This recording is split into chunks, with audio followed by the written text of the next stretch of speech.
প্রধান উপদেষ্টা প্রফেসর মুহাম্মদ ইউনূসের সঙ্গে সাক্ষাৎ করেছেন আন্তর্জাতিক অপরাধ আদালতের ICC chief prosecutor Karim Khan.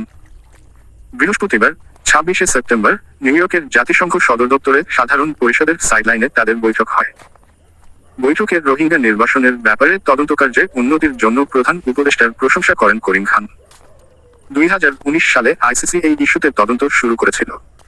এছাড়া রোহিঙ্গা সংকট নিরসনে প্রফেসর ইউনূসের ৩ দফা প্রস্তাবেরও ভূয়সী প্রশংসা করেছেন করিম খান। গত বুধবার ২৫শে সেপ্টেম্বর জাতিসংঘ সদর দপ্তরে অনুষ্ঠিত এক সভায় রোহিঙ্গা সংকট নিয়ে সে প্রস্তাবনা উত্থাপন করেন প্রধান উপদেষ্টা। ৩ দফা প্রস্তাবে প্রধান উপদেষ্টা বলেন, রোহিঙ্গা সংকট বিশ্লেষণ এবং সংকট থেকে উত্তরণের উপায় বের করতে জরুরি ভিত্তিতে জাতিসংঘ প্রধানকে একটি সভা আয়োজন করতে হবে। মানবিক সংকট নিরসনে যৌথভাবে কাজের গতি বাড়াতে হবে।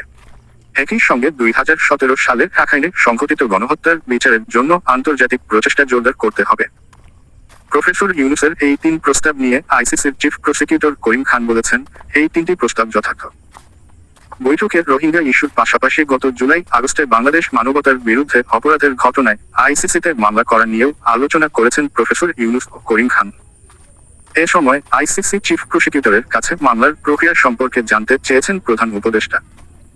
গত জুলাই-আগস্টে কোটা সংস্কার আন্দোলন এবং পরবর্তীতে সরকার পদত্যাগের ১ দফা দাবিতে কর্মসূচি চলাকালে ক্ষমতাচ্যুত শেখ হাসিনার সরকারের দমনপীড়নে বহু মানুষ প্রাণ হারান। সরকারি হিসাবে সে আন্দোলনে প্রায় ৭০০-এর বেশি মানুষ প্রাণ হারিয়েছেন, আহত হয়েছেন ২০,০০০-এরও অধিক।